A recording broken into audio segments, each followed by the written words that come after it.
right. Very, You're very excited. I'm excited. excited. Yes. Yes.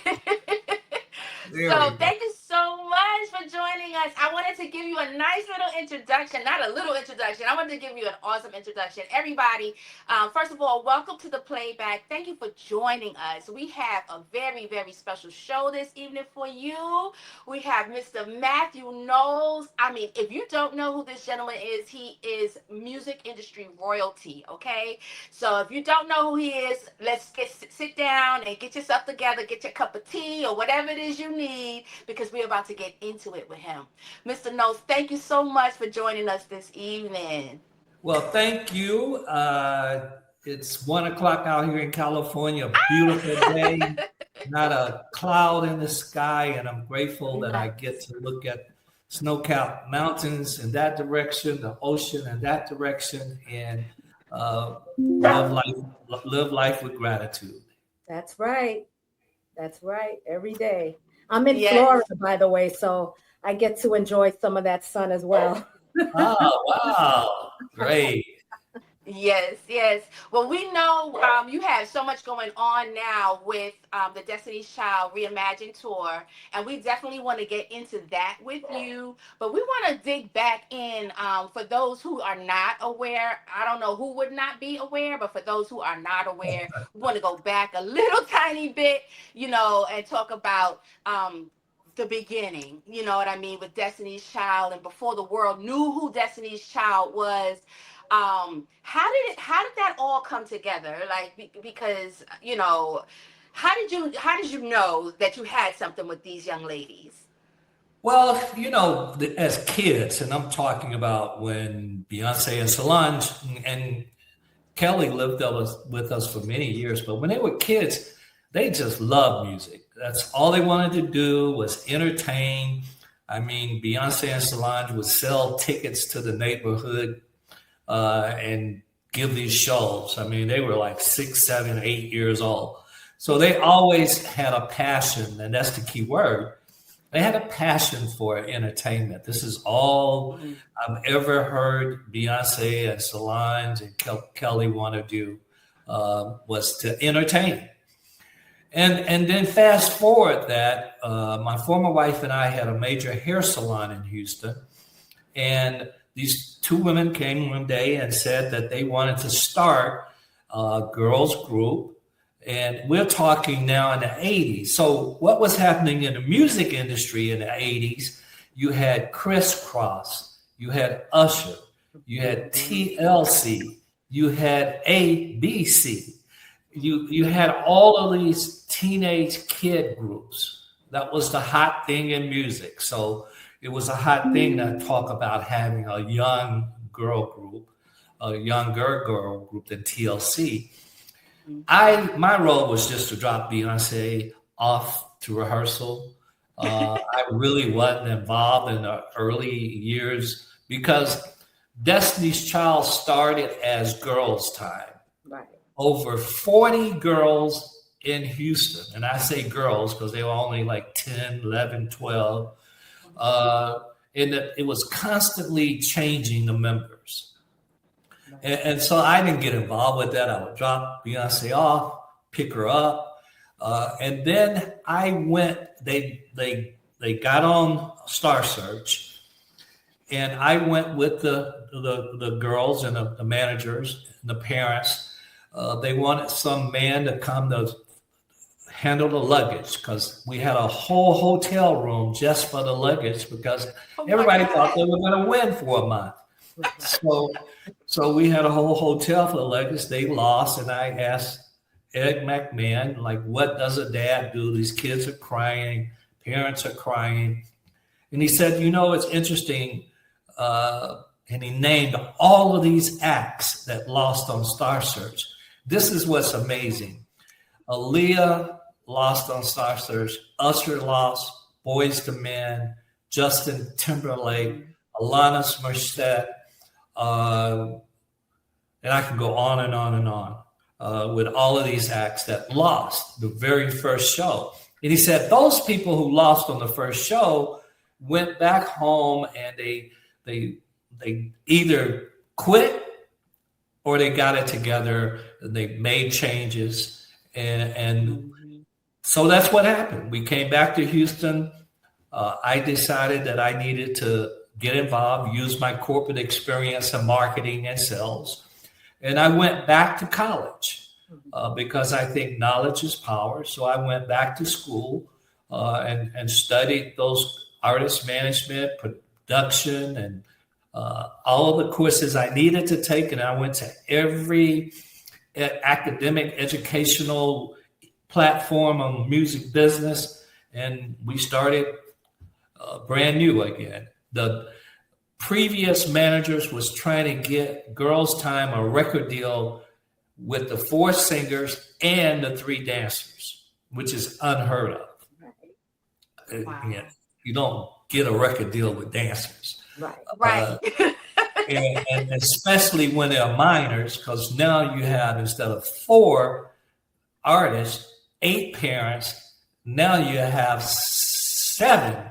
Yeah. And 14 parents, and no record label wants to deal with that. So we had to make some changes. Latavia was a dancer, but Latavia had just got this hair deal for kids, just for me was the name of it. And so she was getting some media play. And so we moved her from a dancer to one of the ladies. One of the young girls, they were all girls, 11, 12 years old, 13. She just had this outburst of growth. So all of a sudden, she was like 3 or 4 inches taller than everybody else. And so it just didn't have the uniformity and look right. So we had to make that change. And Ashley Davis, amazing young lady today, and she went on to be a protege of Prince and did quite well. So that's how this all got started in Houston, Texas. Yeah. Yeah, it's so interesting because people see the end, right? They see the product, but they don't realize how much work goes into it behind the scenes. So it's so interesting to hear you say that you actually like went back to school and learned the business side of it. And we kind of talk about that a little bit, that people get into the music industry and don't really understand that it's an actual business. You know what I mean? Can you speak to that a little bit, and what advice would you give someone coming into the industry now? Yeah, I've been in the classroom in addition to all the other things I do. I taught now for 21 years, and I teach artist management, the music industry in a digital age. We say in the music industry, some people say that it's 70% business, 30% artistry. I don't believe that. I think it's more 50-50. But 50% of this whole thing is business.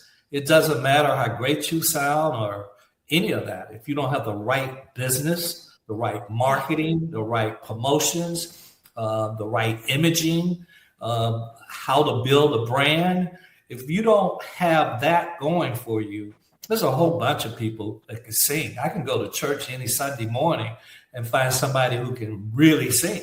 Right. So it's not just the singing part. That is an extreme part of it. But if you don't have the business right, and many times we approach it from a United States perspective rather than the world, which is why I named my company Music World Entertainment. Destiny's Child, Beyonce, they've sold more records outside of America. That's only 320 million people in America. There's 7.5 billion people on the planet. Why would somebody just focus on America and leave out 7 billion people? I call it stupid. Right. What about the rest of the world, right?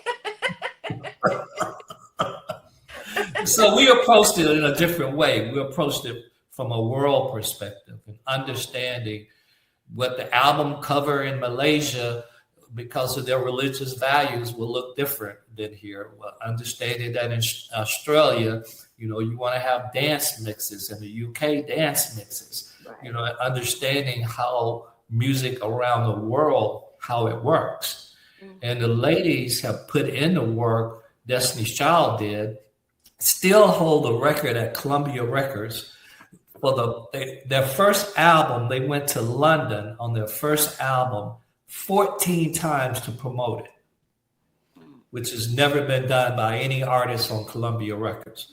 14 times. So they put in the work around the world to make Destiny's Child successful around the world. So, times have evolved as far as marketing back then. How do you feel about the marketing strategy now in today's time with AI and social media? What advice do you have for the people in today's time with the marketing?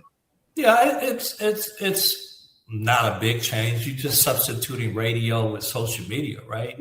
It's so it's still the approach is building that brand first and that brand identity. Mm-hmm. That's what most people don't understand. When we went to Columbia Records, they were a record label. They weren't a marketing company. Right. My background is marketing. And so in understanding marketing and now digital marketing, I mean, you're in the world of digital marketing, you have to understand CPMs, CPA, LTVs, SEOs, SEMs, UTM. You want to have a conversation with me on digital marketing? Let's do it. Right. One-on-one. I know my shit. I'm going to take notes, Professor.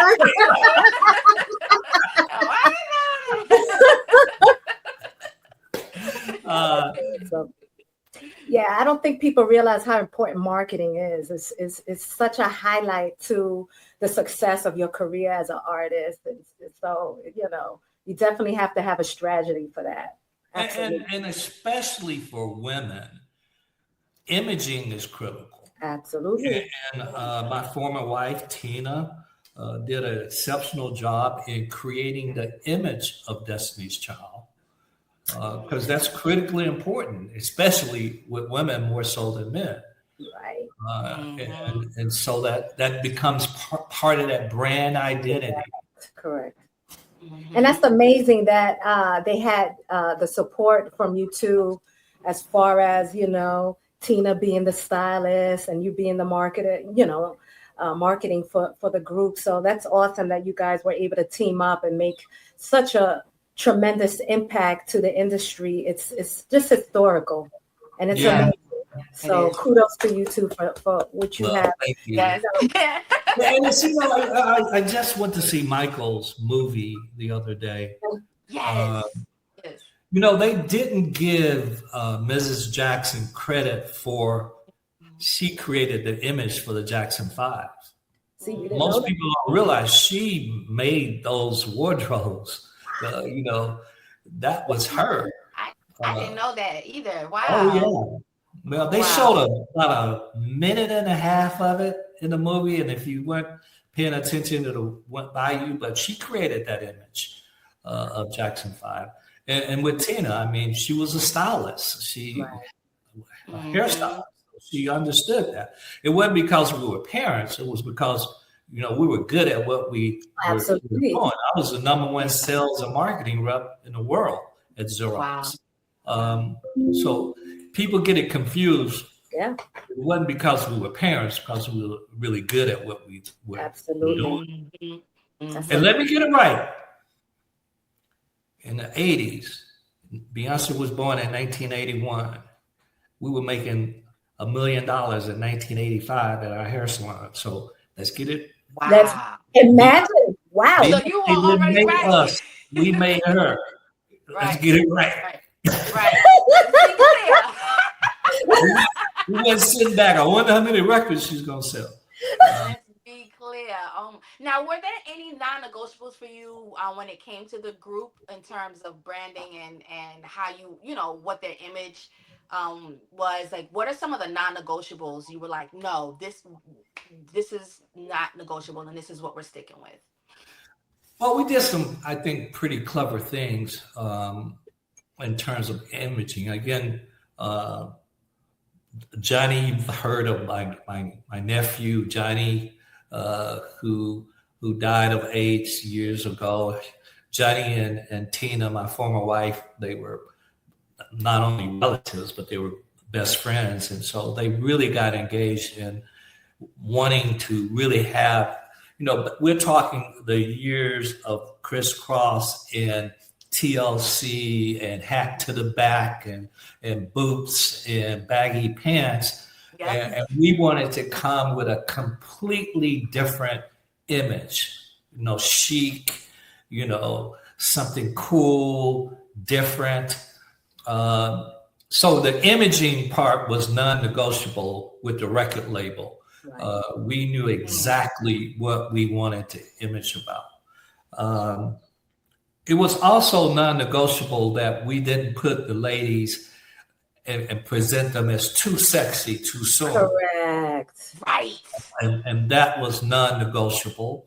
We purposely the ladies never said their ages. They were 15 when No came out. Mm-hmm.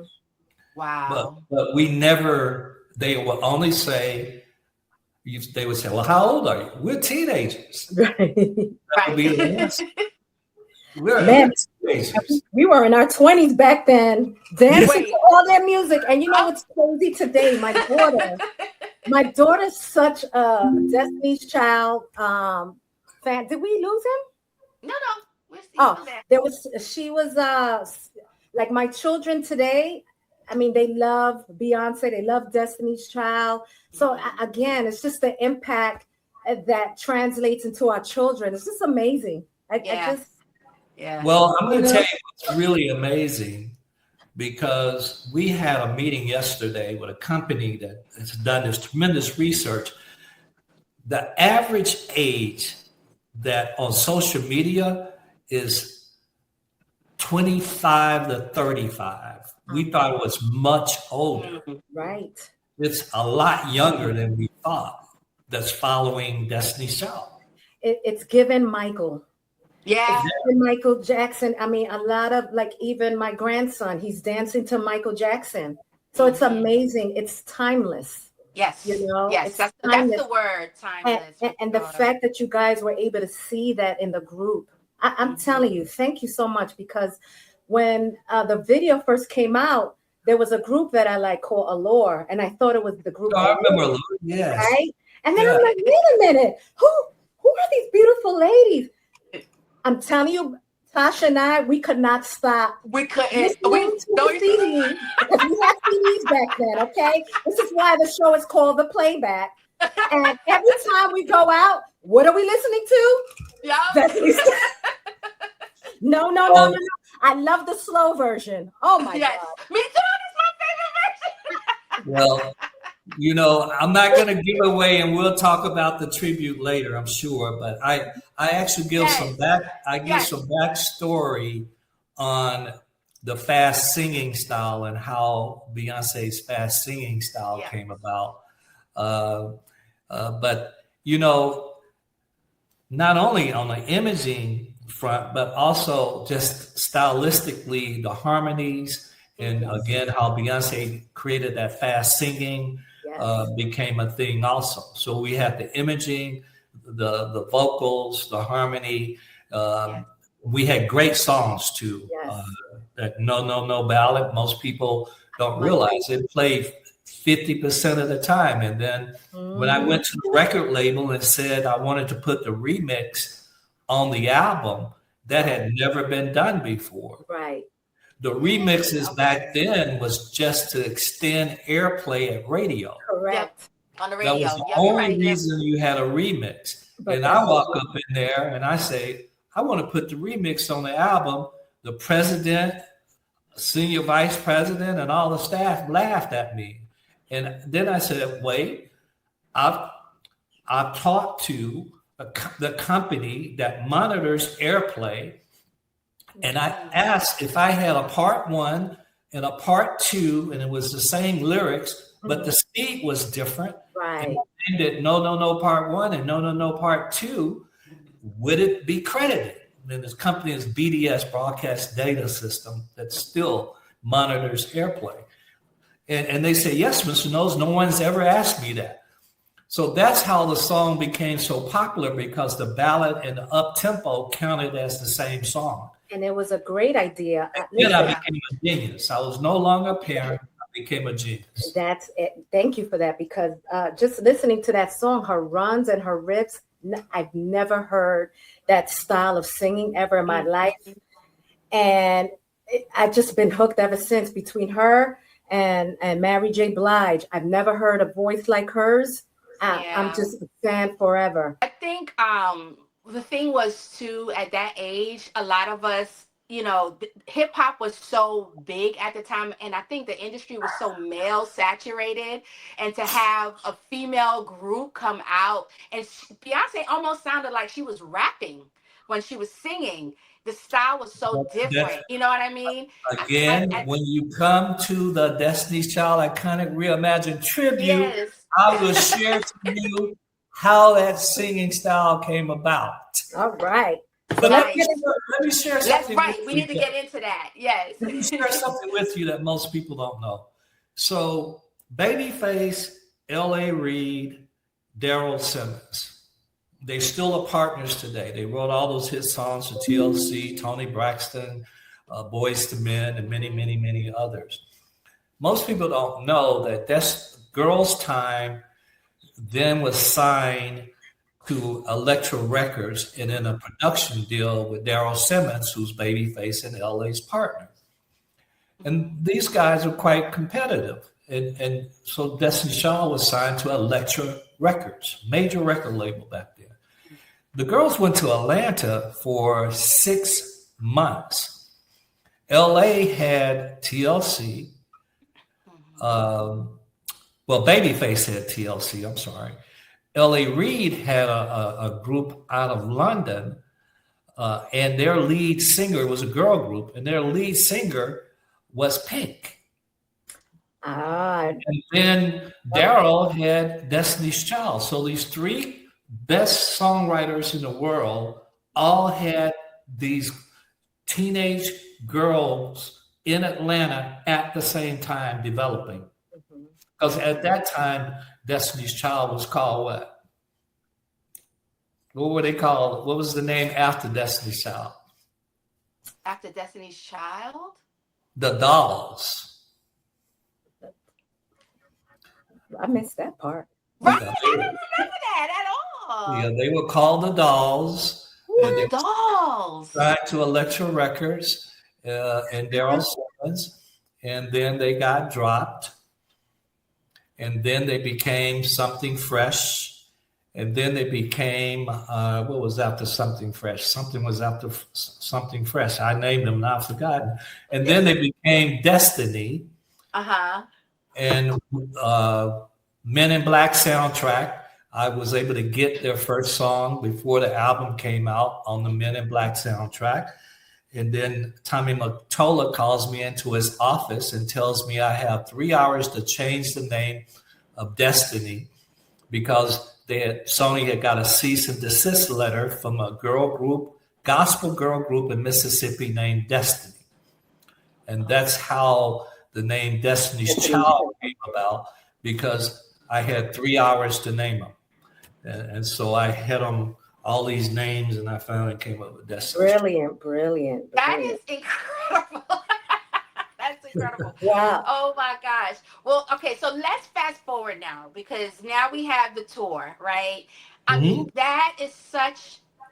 I would have never thought that, you know, to present their music in that way is such a specific idea. It's so cool, because a lot of people are not familiar with like live instrumentals, live music, and how amazing that is. So what made you, what inspired you? What gave you the idea to do that? Yeah, so my wife and I went to a show here at the Richard Nixon Library that this company out of Spain called Fever. They do this series called Candlelight. Some of you might have heard of them. And we went to see Beyonce. They were doing a Candlelight version of Beyonce. I didn't like it. And most people know if I don't like something, you're gonna know I don't like it. Not only are you gonna know I don't like it, I'm gonna do it much better than you did. Right. So I love it. me and my wife, we sitting there, and all these people are all straight, and like they start out, no singing, no talking. Everybody's listening to Beyonce songs with a quartet, string quartet. And I'm like, this is the first damn time I've ever heard this song performed and nobody's dancing or singing. Right. Come on. And I'm like, we're not doing that. Mm-hmm. Then they were like, well, you can't have your phones out. We were like, well, that's crazy. We're in a digital world. I want you streaming this and I want you sharing it on social media. That's right. So you can sell tickets. And so I decided, and I had a call with them, and I said, I want to do this, but I want to do it my way. Mm-hmm. I want to first start out, I don't want to have a string quartet. I want a quintet because I want an upright bass because we Black people and we need to hear a beat. Okay.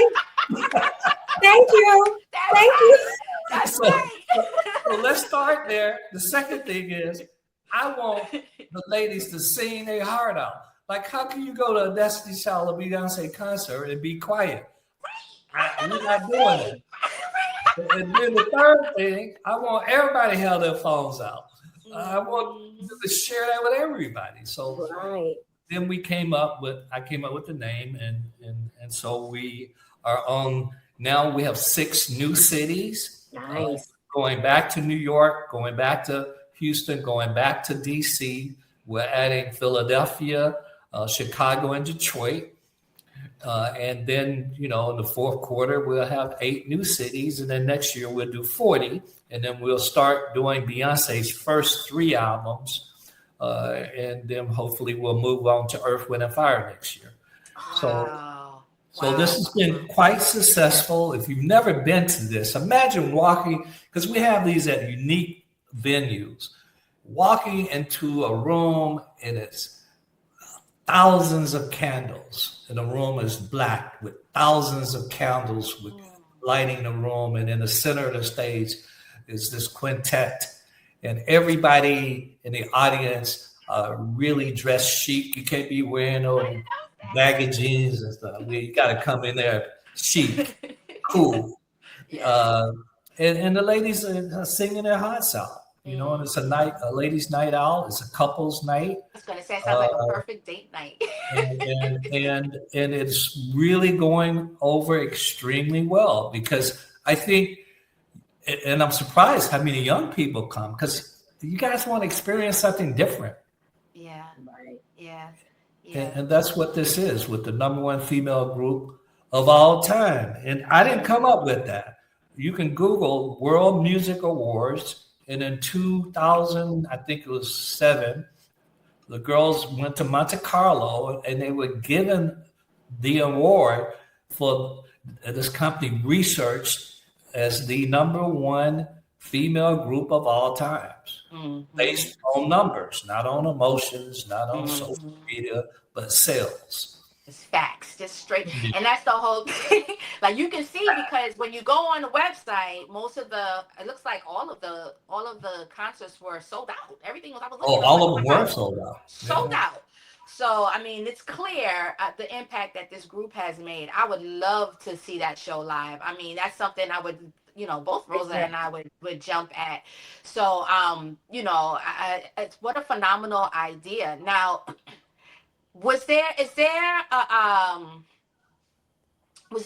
a part of the show where you were like, man, is there a part of the show where you're like, man, we can expand this into something else, or we can do more with this? Is there something we're happy. I'm not going to give it away, but there's 2 surprises at the end. Okay. All right. These shows we do 2 shows in each city. So we normally do a 6:30 show and a 8:45 show. 70 minutes. I narrate most of the shows and give the backstory. and folks like hearing the backstory of how some of these songs came about, what the ladies were going through, why they wrote these specific songs. And, it's bar, service, food. And so it's an intimate experience that's happened. And it's only 450 people per show. So you have to get your tickets soon because most of these shows sell out soon. So let's tell them where to go. Destiny'sChild.com. That's easy to remember. Right. Destiny'sChild.com. Right. So go ahead, Rosie. Oh, so with every city, they have their own relationship with Destiny Child. Has any stop on this tour surprised you in how they respond to the tribute? Just to hear, because we have, if you go to the website, Destiny'sChild.com, we have tons of feedback from the audience. Right. So just to hear what the audience feels after leaving these shows is just phenomenal. Right. I mean, it's something most people have never experienced before. Right. But if you think about it, and if you listen to most Destiny's Child songs, they start with strings. It makes sense. Most of their songs start with strings. And the young lady who was the music director, Kim Burst in Atlanta, she used to bring the orchestra and put together these arrangements. Right. And she's working with me when we curated this whole show. So it's the same person who's been the music director for Destiny's Child for over 30 years, along with myself. So the continuity of the sound is still there, along with the two surprises. Yes. Now, let me ask a question. Was it challenging being able to balance, like keeping the integrity of the music and letting the musicians have the little room to, because musicians are musicians. Was there a little challenge keeping that balance between the musicians' creativity and the integrity of the actual songs? It's very interesting, a good question, because every city are different musicians. Okay. These are A-list musicians who read sheet music. And that's a science. So it sounds consistently the same because it's sheet music. I go to rehearsal and there's some small things I bring to their attention, like that's too choppy, let it flow. We make sure that we have a cultural mix of the quintet. We make sure of that. We even had all women in Los Angeles. We've always had one or two Black musicians. So we want to keep that continuity also. So it's amazing to see. It's an immersive experience. And just go to the website and hear the feedback. Yeah. I know that's something I would probably have goosebumps the entire time watching. So you'd be singing the entire time. Yeah. Yes, that too. Oh my gosh. Well, I see we're running out of time, so I don't want to leave. We know we got Destiny'sChild.com. Where else can everyone find you, so we make sure everyone keeps up with you and know what you're up to? Yeah, again, we get these domain names early. So for me, if you want me to speak, and I do a lot of speaking and teaching, just go to MathewKnowles.com. And that's Matthew with one T. Okay. All right. Well, thank you so much. I just noticed that. Yeah. What T? Wow, Matthew. The Jewish version. Oh my God, we enjoyed having you. You are so funny, thank you brilliant. So much. Thank you so much. Yeah, everybody's surprised. The media try to present this different me, but I just give you me. You are so down to earth, guys. He's wonderful. Down to earth. Wonderful. Yes. Again, I teach in the classroom, so I'm around young people that keep me cool. Yeah. That's right. Oh my God. So for anyone who doesn't know, you can stream us on Blazing 420 WPAM.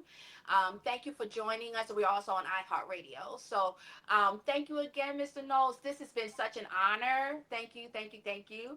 And Thank you, ladies. I'm gonna try to get my ticket. I gotta get No, my we're ticket going. to see. We gotta go. We gotta figure out which city we're gonna meet in and go because we Well, have to. please let Leah know so I know you guys are there.